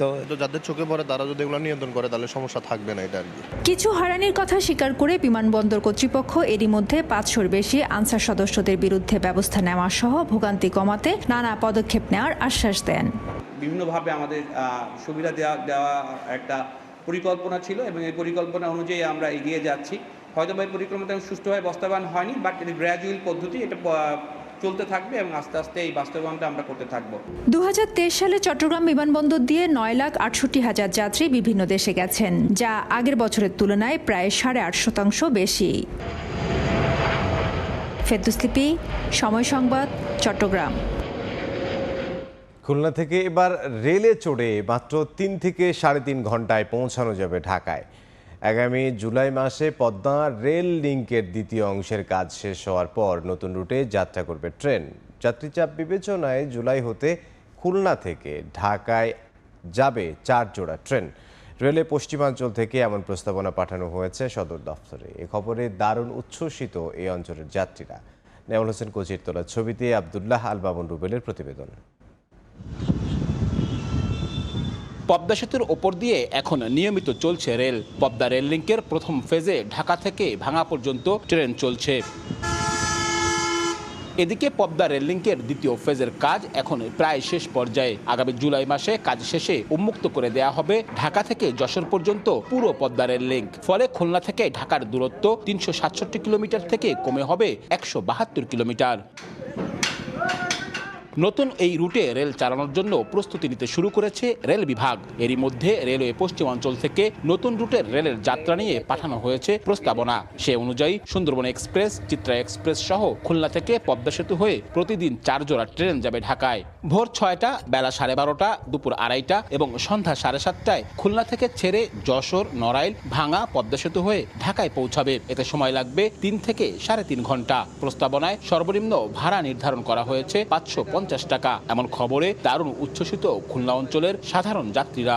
3.5 ঘন্টায় যাওয়া যায়, মানে এটা 1/3 অর্থাৎ 3 ভাগের 1 ভাগ সময় নেমে আসবে। এটা একটা আলাদিনের চেরাগের মতন একটা ঘটনা এই খুলনাবাসীর জন্য। হয়তো দিনের দিনেও অনেকে যাওয়া আসা করতে পারে। জুলাই থেকে ছাড়বে, যে আসলে আমরা সবাই খুশি হব। আমরা যে এখানে খুলনাবাসী যারা আছি, জুলাই থেকে চলবে ট্রেন, তখন তো ভালো হবে আমাদের জন্য, সবার জন্য। খুলনাবাসীর একটা অন্যরকম একটা পাওয়া খুলনা যশোরবাসীর। এদিকে যাত্রী চাপ বাড়ার সম্ভাবনা সামনে রেখে বাড়তি টিকিটের বুথ সহ বিভিন্ন প্রস্তুতি নিতে শুরু করেছে খুলনায় রেল কর্তৃপক্ষ। সার্বিক প্রস্তুতি আমাদের সম্পন্ন করা আছে, আর সার্বিক ব্যবস্থা আমরা আমাদের অনুকূলে রেখেছি, আমরা প্রস্তুত আছি। খুলনা থেকে বর্তমানে রাজধানীর উদ্দেশ্যে প্রতিদিন 2টি আন্তনগর ট্রেন ছেড়ে যায়, যেখানে সময় লাগে 8 থেকে 10 ঘন্টা। এ রেলপথ চালু হলে রেল নেটওয়ার্কে নতুন এক মাইলফলকে প্রবেশ করবে বাংলাদেশ। রেলওয়ে সূত্র বলছে, যাচাই বাছাই শেষে রেল চলাচলের এই প্রস্তাবনা চূড়ান্ত করা হবে, যার অপেক্ষায় পুরো দক্ষিণাঞ্চলবাসী। আব্দুল্লাহ আল মামুন রুবেল, সময় সংবাদ, খুলনা। সরকারি ক্রয় কেন্দ্রে কৃষকদের ধান সরবরাহে জটিলতা, মাঠ পর্যায়ে প্রচারণার অভাব, সর্বোপরি ধান উৎপাদন ব্যয়ের সঙ্গে সরকার নির্ধারিত দামের অসঙ্গতির কারণে দীর্ঘ সময়েও সফল হচ্ছে না ধান সংগ্রহ অভিযান। কৃষক নেতারা বলছেন, এটি সরকারের এক ধরনের রুটিন ওয়ার্কে পরিণত হয়েছে, যেখানে বরাবরই উপেক্ষিত থাকছেন তৃণমূল পর্যায়ের কৃষক। তবে সংশ্লিষ্ট দফতরের দাবি, অভিযান সফল করতে নেওয়া হয়েছে নানা উদ্যোগ। শাকিল মাহমুদের ক্যামেরায় বিস্তারিত নাজবুল ইসলাম নিশাতের রিপোর্টে। কোনো দিন আমি মনে মধ্যে না দিতে পারিনি। আমরা খুচরা বিক্রি করতে হয়, ব্যবহারের কাছে বিক্রি করতে হয়। সরকার কখন ধান কিনে কি করে আমরা জানিও না। কথা হলো রংপুর খাসবাগ এলাকার কৃষক জামাল উদ্দিনের সঙ্গে। 25 বিঘা জমিতে আবাদ করেছেন বোরো, অথচ সরকারের 32 টাকা কেজি দরে ধান সংগ্রহ অভিযানের কিছুই জানেন না তিনি, এমনকি পাননি কৃষি কার্ডও। জামালের মতো অনেক কৃষক জানালেন, সরকারের নির্ধারণ করা দামে কখনোই তারা বাজার মূল্য পাননি, এমনকি সরকারি খাদ্য গুদামেও দিতে পারেননি ধান। কোন ব্যবসায়ী কোন কাকে সিলেক্ট করলো, সে ব্যবসায়ী কিনবে, কেনাকাটা করবে, আমরা তো জানি না। আমাদের এলাকার যে একজন বিএস আছে, কোনোদিনই আসি মাঠ পরিদর্শন করেনি, বা কে কৃষক আমার মনে হয় উনি তাই জানে না। ওদের তো বিক্রি করতেই হবে, এখন যদি 800 টাকাও হয় ওদের বিক্রি করতেই হবে। লস হলে আবাদ করতে হবে, আবাদ লাভ হলেও করতে হবে। গেল কয়েক বছর ধরে ধারাবাহিকভাবে ধান সংগ্রহ অভিযান ব্যর্থ হয়েছে, যার অন্যতম কারণ হিসেবে সামনে আসছে সংশ্লিষ্ট দপ্তরের সঙ্গে তৃণমূল পর্যায়ের কৃষকদের যোগাযোগের অভাব। চলতি মৌসুমে যেখানে সারা দেশে 5 লাখ টন ধান সংগ্রহের লক্ষ্যমাত্রা নির্ধারণ করা হয়েছে, সেখানে শুধু রংপুর অঞ্চলেই উৎপাদন হয় 22 লাখ টনেরও বেশি। সুতরাং এটা পরিষ্কার, একজন কৃষক সরকারি খাদ্য গুদামে কী পরিমাণ ধান দিতে পারছেন। তবে এত ধান উৎপাদনের পরও কেন লক্ষ্যমাত্রা পূরণ করা সম্ভব হচ্ছে না, এমন প্রশ্নে বিভাগের এই সর্বোচ্চ খাদ্য কর্মকর্তা বলেন, ধানের দর মূলত নির্ধারণ করা হয় বাজার স্থিতিশীল রাখতে। সংগ্রহ মূল্যটা হ্যান্ডসাম হওয়ার কারণে কৃষকরা কিন্তু বাজারে ন্যায্য মূল্যটা পায়, নাহলে কিন্তু এই মূল্য যদি আমরা আরও কম দিতাম, তাহলে কিন্তু তার উৎপাদন খরচটাই উঠতো না, সে আরও কম বেশি পেত। কৃষক সংগঠনের নেতারা বলছেন, ধান সংগ্রহের পদ্ধতি কৃষক বান্ধব করা না গেলে সরকারের এমন কর্মসূচিতে কৃষকরা নয়, লাভবান হবেন ব্যবসায়ীরা। হাটে বাজারে ক্রয় কেন্দ্র খুলে একদম খোদ কৃষকের কাছ থেকে ধানটি ক্রয় করা উচিত। পাশাপাশি গোটা দেশে যা উৎপাদন হয়েছে তার অন্ততপক্ষে 1/3 ধান কৃষকের কাছ থেকে নেওয়া উচিত। চলতি বড় মৌসুমে রংপুর বিভাগে উৎপাদনের মাত্র 2% ধান সংগ্রহের লক্ষ্যমাত্রা নির্ধারণ করা হয়েছে, আর গেল বছরের পরিমাণ ছিল আরও কম। তারপরও সংগ্রহ অভিযান সফল করতে পারেনি খাদ্য বিভাগ। নাজমুল ইসলাম নিশাত, সময় সংবাদ, রংপুর। প্রায় 2 কোটি টাকার চাল আত্মসাৎ করে গা ঢাকা দেওয়ার অভিযোগ উঠেছে দিনাজপুর জেলার ঘোড়াঘাট উপজেলার ডুগডুগি খাদ্য গুদামের ভারপ্রাপ্ত খাদ্য গুদাম কর্মকর্তা আনোয়ারা বেগমের বিরুদ্ধে। এই ঘটনায় ঘোড়াঘাট উপজেলা খাদ্য নিয়ন্ত্রক ইউনুস আলী মণ্ডল দুর্নীতি দমন আইনে মামলা করেন। অভিযুক্তের বিরুদ্ধে ব্যবস্থা নেয়ার কথা জানিয়েছেন জেলা খাদ্য নিয়ন্ত্রক। হঠাৎ খাদ্য গুদামে তালা দেখে বিস্মিত এলাকাবাসী। জেলা খাদ্য নিয়ন্ত্রক খবর পেয়ে নির্বাহী ম্যাজিস্ট্রেটকে নিয়ে উপস্থিত হন সেখানে।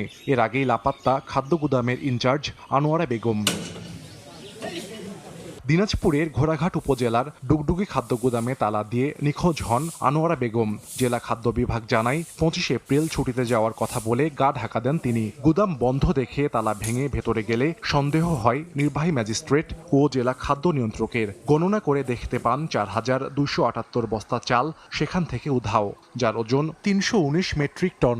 স্থানীয় মিলাররা জানান, দীর্ঘদিন ধরেই দুর্নীতি করে আসছে আনোয়ারা বেগম। আমরা কিন্তু বহু ক্ষতিগ্রস্ত, ক্ষতি হয়েও আমরা চাল দিচ্ছি, তারপরেও সেই চালটা সরকারের ঘর থেকে আপনার লুট পাঠায় যাচ্ছে। এর আমরা একটা সুষ্ঠু বিচার চাই। এতগুলো চাল যে উধাও করলো, এটা তো মানে কোনোভাবে মেনে নেওয়া যায় না।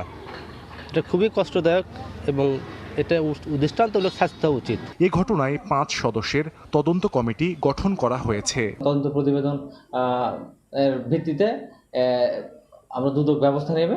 আর অভিযুক্তকে খুঁজে বের করতে আইনি প্রক্রিয়া চলছে বলে জানিয়েছেন জেলা খাদ্য নিয়ন্ত্রক। ভারপ্রাপ্ত কর্মকর্তার সাথে এই দুইজনের প্রত্যক্ষ সহযোগিতার যোগসাজশ পাওয়া গেছে। তো এই বিষয়ে থানায় ঘোড়াঘাট থানায় অভিযোগ দায়ের করা হয়েছে।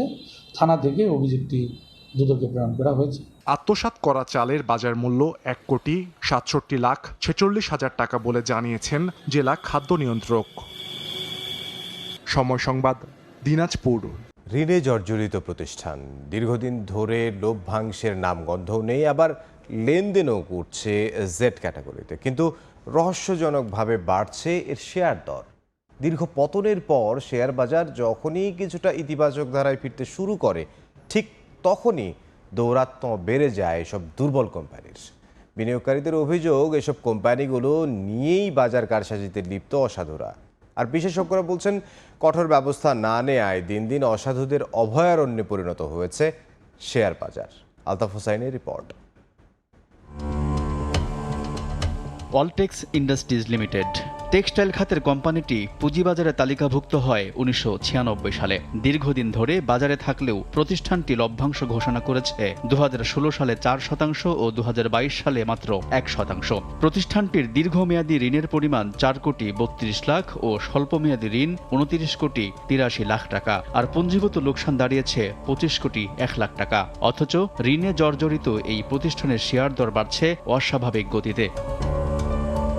ডিএসির তথ্য বলছে, গত 12 ফেব্রুয়ারি অলটেক্সের প্রতিটি শেয়ারের দাম ছিল 18 টাকা 80 পয়সা। গত 29 এপ্রিল এই দর নেমে আসে 11 টাকা 70 পয়সায়। এই সময় পুঁজিবাজারে লেনদেন চলেছে পতনের মধ্য দিয়ে। গেল সপ্তাহ থেকে বাজার চাঙ্গা হতে শুরু করলে গত 5 মে এক লাফে বেড়ে 15 টাকা 40 পয়সায় উঠে কোম্পানিটির শেয়ার দর। এদিন দর বৃদ্ধির শীর্ষে উঠে যায় প্রতিষ্ঠানটি। শুধু এই প্রতিষ্ঠান নয়, লেনদেন ও দর বৃদ্ধির তালিকায় থাকা অধিকাংশ কোম্পানি জেড ক্যাটাগরি কিংবা লোকসানি। সাময়িকভাবে বাজার চাঙ্গা হলেও এসব কোম্পানির দাপটে বরাবরের মতো শঙ্কায় বিনিয়োগকারীরা। এদেরকে নিয়ে খেলা করতেছে কারা? এদের অঢেল টাকা আছে, এই জন্য কেউ আইপিওতেও অনেকে ইনভেস্ট করতেছে না। মুষ্টি কয়েক কিছু লোক মার্কেটটাকে কন্ট্রোল করতেছে, তাদের ইচ্ছা মতোই সূচক বাড়ে কমে। কঠোর ব্যবস্থা না নেওয়ার কারণেই ঘুরে দাঁড়াতে পারছে না দেশের পুঁজিবাজার, এমন যুক্তি বাজার বিশ্লেষকদের। দীর্ঘদিন ধরে বাজারটা হয়ে গেছে সম্পূর্ণভাবে কিছু গোষ্ঠী এবং কিছু ব্যক্তির হাতে জিম্মি। এটা নিয়ন্ত্রণ সংস্থা জানে, ওই ব্যক্তিরাও জানে, আর সাধারণ মানুষও জানে। এই জন্য কিন্তু এখন আমরা দেখছি প্রচুর মানুষ বাজার থেকে বের হয়ে যাচ্ছে। শেয়ার বাজারে লেনদেন ও মূল্যবৃদ্ধির তালিকায় খারাপ কোম্পানির এমন দাপট হতাশা ছড়াচ্ছে প্রাতিষ্ঠানিক ও ব্যক্তি শ্রেণীর বিনিয়োগকারীদের মধ্যে, এমনটি মনে করেন সংশ্লিষ্টরা। আলতাফ হোসাইন, সময় সংবাদ, ঢাকা।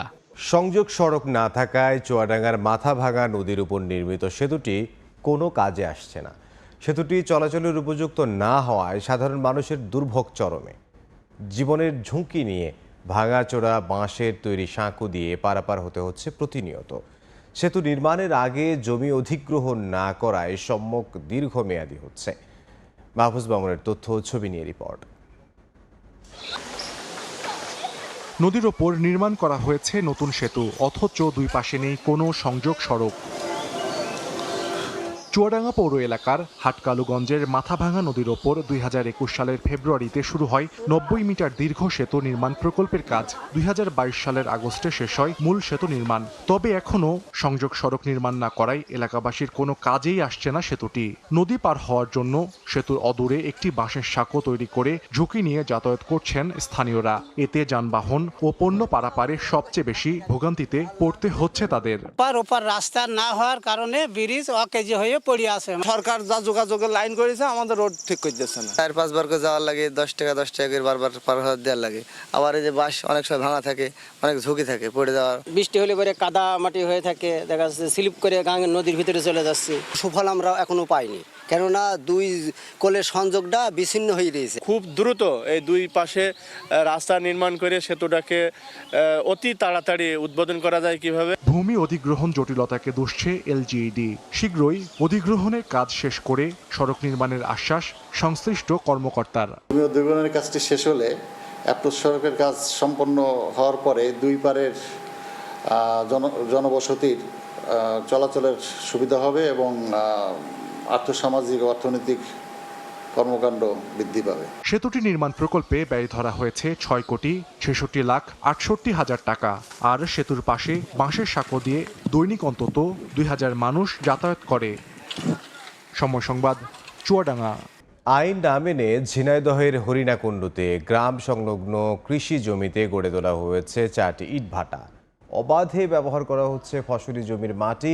ধোঁয়া আর ভাটার কাজে ব্যবহৃত যানবাহনের ধুলায় দূষিত হচ্ছে গ্রামের পরিবেশ। অথচ এ নিয়ে মুখে কুলুপ এঁটেছে পরিবেশ অধিদপ্তর। সজিবুল ইসলামের ছবিতে লোটাস রহমান সোহাগের রিপোর্ট।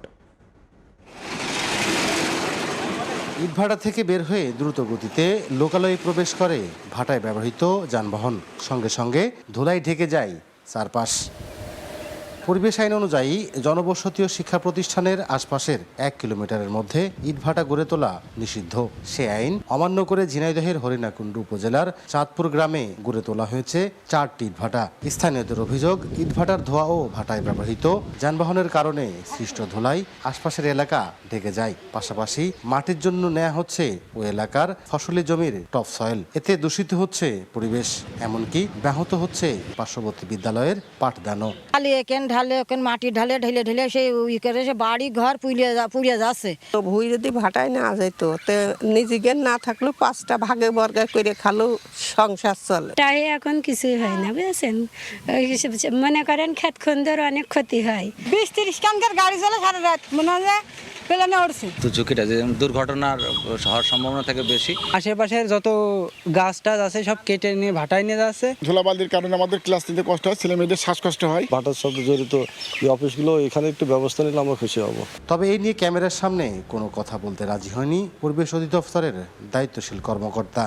এখন আমি তাৎক্ষণিকভাবে এইভাবে দিতে পারতেছি না ভাই, আমার গত মিটিংয়ের সিদ্ধান্ত এটা। চাঁদপুর গ্রামে প্রায় 3,500 মানুষের বসবাস। এছাড়াও রয়েছে 4টি শিক্ষা প্রতিষ্ঠান ও একটি কমিউনিটি ক্লিনিক। লোটাস রহমান সোহাগ, সময় সংবাদ, ঝিনাইদহ। তুরস্কে প্রায় 700 বছরের পুরনো একটি গির্জাকে মসজিদে রূপান্তর করা হয়েছে। দেশটির প্রেসিডেন্ট রিসেপ তাইপ এরদোয়ানের ঘোষণার পর গেল সোমবার মসজিদটি মুসল্লিদের জন্য খুলে দেওয়া হয়। তুরস্কে প্রায় 700 বছরের পুরানো একটি বাইজেন্টাইন গির্জাকে মসজিদে রূপান্তর করা হয়েছে। 6 মে মসজিদটিকে মুসলমানদের জন্য খুলে দিয়েছেন দেশটির president Recep Tayyip Erdogan. Byzantine গির্জাটি কোরা গির্জা হিসেবেও পরিচিত। 1400 শতকের ফ্রেস্কো সম্বলিত গির্জাটি খ্রিস্টানদের কাছেও মূল্যবান। 1453 সালে অটোমান তুর্কিরা কনস্টান্টিনোপল জয়ের প্রায় অর্ধ শতাব্দী পর গির্জাটিকে কারিয়া মসজিদে রূপান্তরিত করা হয়। দ্বিতীয় বিশ্বযুদ্ধের পর অটোমানদের পতন হলে তুরস্ক ধর্মনিরপেক্ষ প্রজাতন্ত্র হিসেবে গড়ে ওঠার চেষ্টা চালায়। তখন কারিয়া মসজিদ হয়ে যায় কারিয়া জাদুঘর। যুক্তরাষ্ট্রের শিল্প ইতিহাসবিদদের একটি দল মূল গির্জার মোজাইকগুলো পুনরুদ্ধার করতে সহায়তা করেছিলেন। 1958 সালে এসব মোজাইক প্রদর্শনীর জন্য রাখা হয়েছিল। 2020 সালে ইউনেস্কো কর্তৃক সুরক্ষিত হায়া সোফিয়া সম্পর্কিত এ ধরনেরই একটি রায় দিয়েছিলেন তুরস্কের আদালত। সেই রায়ের 1 মাস পর একটি বাইজেন্টাইন গির্জাকে মসজিদে রূপান্তরিত করার নির্দেশ দিয়েছিলেন এরদোয়ান। গির্জাটি প্রথমে মসজিদ এবং তারপর জাদুঘরেও রূপান্তরিত করা হয়েছিল। তারপর ভবনটিকে স্থায়ীভাবে মসজিদে রূপান্তরের নির্দেশ দেন এরদোয়ান। ফারহাদ চৌধুরী, সময় সংবাদ। যুদ্ধবিধ্বস্ত ইউক্রেনকে সব ধরনের সহযোগিতা অব্যাহত রাখার বিষয়ে একমত হয়েছে জার্মানি ও পশ্চিমা সামরিক জোট ন্যাটোর নতুন সদস্য ফিনল্যান্ড। বুধবার বার্লিনে ফিনল্যান্ডের প্রেসিডেন্টের সঙ্গে বৈঠকে সব ধরনের সহযোগিতার আশ্বাস দেন জার্মান চ্যান্সেলর ওলাফ শলজ।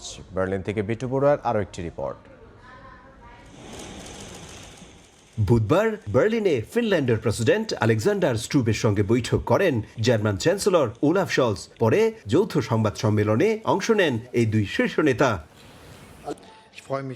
এ সময় ওলাফ শলজ বলেন, জার্মানির মতো স্ক্যান্ডিনেভিয়ার দেশ ফিনল্যান্ডও রুশ বর্বরতার শিকার হওয়া ইউক্রেনকে সব ধরনের সহযোগিতা দিতে প্রস্তুত। বিধ্বস্ত ইউক্রেনকে সামরিক, আর্থসামাজিক ও রাজনৈতিক খাতে সব ধরনের সহযোগিতা দিতে ন্যাটোর নতুন সদস্য ফিনল্যান্ড রাজি হওয়ায় ভূয়সী প্রশংসা করেছেন জার্মান চ্যান্সেলর।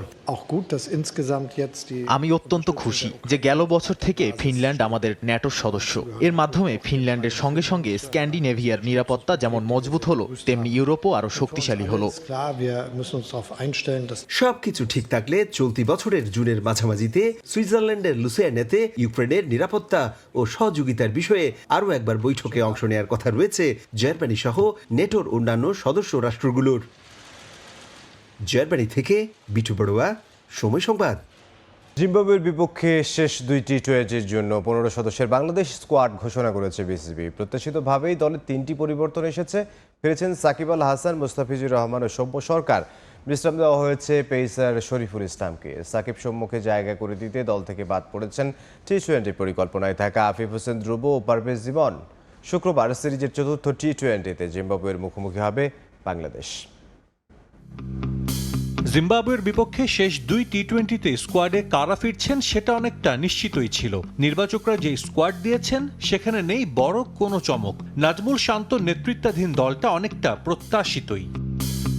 10 মাস পর বাংলাদেশ টি-20 দলে ফিরেছেন সাকিব আল হাসান। সবশেষ গেল বছর ঘরের মাঠে আফগানিস্তানের বিপক্ষে টি-20 খেলেছিলেন এই অলরাউন্ডার। ডিপিএলে শেখ জামালের হয়ে খেলার জন্য চট্টগ্রামের প্রথম 3 ম্যাচে ছিলেন না সাকিব।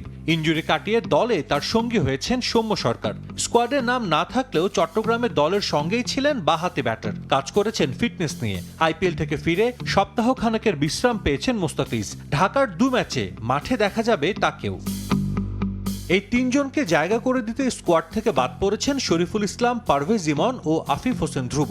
শরীফুল চট্টগ্রামে প্রথম 2 ম্যাচ খেললেও বলার মতো পারফর্ম করতে পারেননি। আর কোনো ম্যাচ না খেলেই দল ছাড়তে হলো ইমন আফিফকে। বিসিবি নির্বাচক আব্দুর রাজ্জাক ব্যাখ্যা দিয়েছেন শেষ 2 ম্যাচের স্কোয়াডে আনা এই 3 পরিবর্তন নিয়ে। শরীফুল অনেকদিন ধরে ক্রিকেটের মধ্যে রয়েছে, ক্রিকেট খেলছে, ম্যাচ খেলছে, হাই ইন্টেন্ট ম্যাচ খেলেছে, প্রিমিয়ার লিগ খেলেছে, তো ওকে একটা ব্রেক দেওয়া হচ্ছে। মুস্তাফিজ ইন্ডিয়া থেকে আসার পর, কারণ ও অনেক দিন ফ্যামিলি থেকে বাইরে, ওকে আমরা চেয়েছিলাম যে ছোট্ট একটা রেস্ট দিতে, তো সেটা আমরা ওকে জিজ্ঞেস করেছিলাম যে আগে নিবে কি পরে নিবে, তাও এগ্রি করেছে যে আগে নিয়ে তারপরে একবারে খেলে চলে যেতে চায়। সৌম্য সরকার যেহেতু ইনজুরির মধ্যে ছিল, ও খেলার জন্য এখন ফিট হয়েছে, তো আমরা আসলে ডেফিনেটলি চাই যে ওকে একটু ম্যাচ সিচুয়েশনে দেখতে, যে ও কি অবস্থাতে আছে।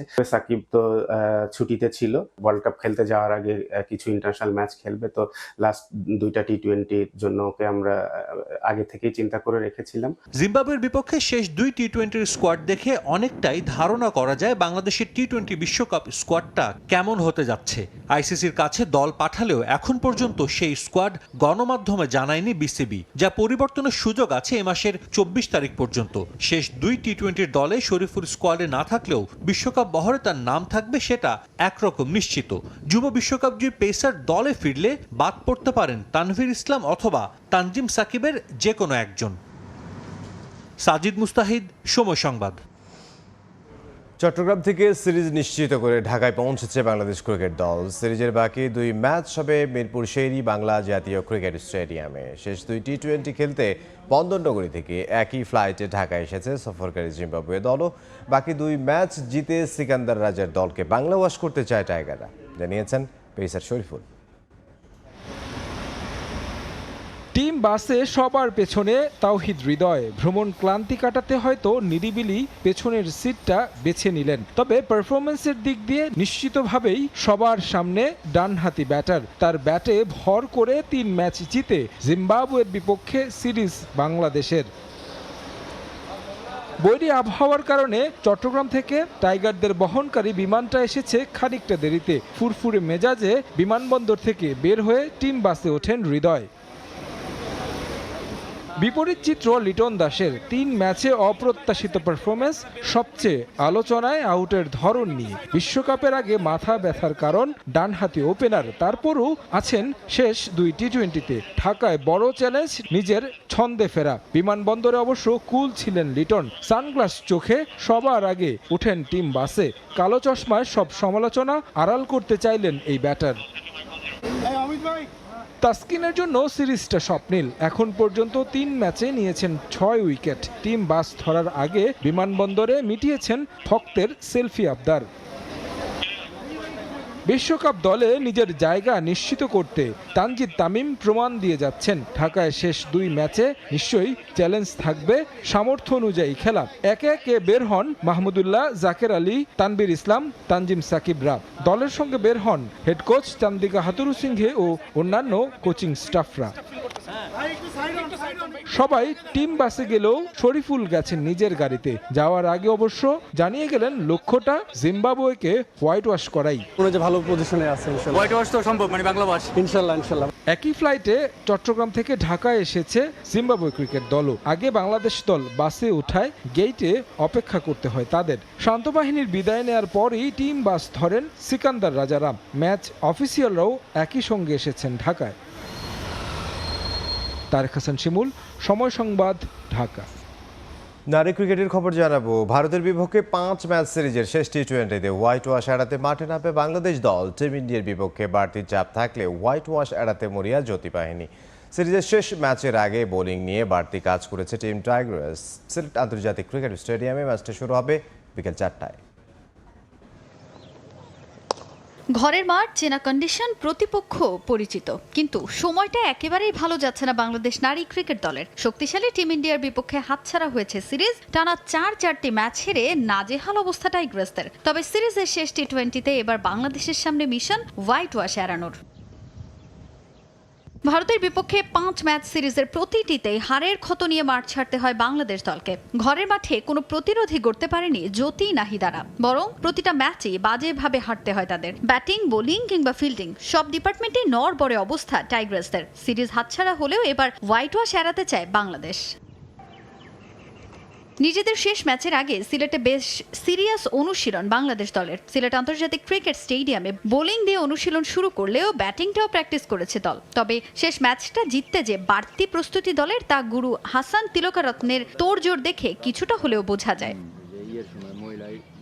ঘরের মাঠের এই সিরিজটাকে বিশ্বকাপের প্রস্তুতি হিসেবে মানলেও এমন পারফরমেন্স কতটা প্রস্তুতি সহায়ক তাও প্রশ্নের জন্ম দেয়। নিজেদের প্রথম 2 ম্যাচে বোলিংটা ভোগালেও শেষ ম্যাচের আগে বাড়তি প্রস্তুতি সেই ডিপার্টমেন্টটা নিয়েই। তবে কঠিন প্রতিপক্ষ ভারতের সঙ্গে শেষ ম্যাচটায় অন্তত জয়ের সুখস্মৃতি নিয়েই মাঠ ছাড়তে চায় টাইগ্রেস বাহিনী। এক্সপেকটেশন তো অবশ্যই, যেহেতু আমাদের সামনে ওয়ার্ল্ড কাপ আছে, সো এটা আমাদের জন্য অনেক বড় একটা প্রিপারেশন বলবো। আর সবচেয়ে বড় কথা যে হ্যাঁ, যখন মাঠে নামি তখন তো জেতার জন্য চেষ্টা করি, যেন জিততে পারি। সো এটা হয়নি, চেষ্টা করবো যে সামনের ম্যাচটা যেটা আছে সর্বোচ্চ দিয়ে চেষ্টা করবো। 5 ম্যাচের সিরিজ ছিল, আমরা 4টা খেলে ফেলেছি, আরেকটা আছে। সো আমাদের সামনে এশিয়া কাপ আছে, এশিয়া কাপের পরে আমাদের হয়তো আরও একটা সিরিজ আছে। সো তারপর আমাদের অনেকগুলো ম্যাচ আছে ইন বিটুইন। সো আমরা চেষ্টা করবো যে যেহেতু এটা আমাদের শেষ হয়ে গেছে, আরেকটা ম্যাচ আছে সামনে, যে ম্যাচগুলো আছে আমরা চেষ্টা করবো যে ওখান থেকে যেভাবে কামব্যাক করা যায়। এদিকে সিরিজের 4 ম্যাচ জিতে আত্মবিশ্বাসের তুঙ্গে টিম ইন্ডিয়া। স্মৃতি মান্ধানা, হরমনপ্রীত কৌরদের ছন্দই চ্যালেঞ্জ ছুড়ে দিচ্ছে বাংলাদেশ দলকে। তাজিন খন্দকার, সময় সংবাদ। শীর্ষ সংবাদগুলো জানিয়ে দিচ্ছি আরও একবার। কাবার পথে যাত্রা, 419 যাত্রী নিয়ে জেদ্দার উদ্দেশ্যে ছুটে গেল বাংলাদেশ বিমানের প্রথম ফ্লাইট। সুষ্ঠু ব্যবস্থাপনায় সন্তুষ্ট মুসল্লিরা। আজ যাবে আরও 6টি। ষষ্ঠ থেকে নবম শ্রেণীর 31 বইয়ে 147টি উদ্ভট ভুল সংশোধনী স্কুল পর্যায়ে পাঠাচ্ছে জাতীয় শিক্ষাক্রম ও পাঠ্যপুস্তক বোর্ড। দায়িত্বহীনতা বলছেন বিশেষজ্ঞরা। চট্টগ্রাম শাহ আমানত বিমানবন্দরের গণশুনানি যেন নিয়ম রক্ষার অনুষ্ঠান। হয়রানির সংখ্যায় কথা বলতে নারাজ যাত্রীরা। ভোগান্তি কমাতে পদক্ষেপের আশ্বাস পরিচালকের। এবং ভাঙা পেরিয়ে জুলাই খুলনার পথে ছুটবে রেল। ঢাকায় আসবে মাত্র 3.5 ঘন্টায়। 4 জোড়া ট্রেন চালানোর প্রস্তাবনা রেলওয়ে পশ্চিমাঞ্চলের, উচ্ছ্বসিত দক্ষিণাঞ্চলবাসী।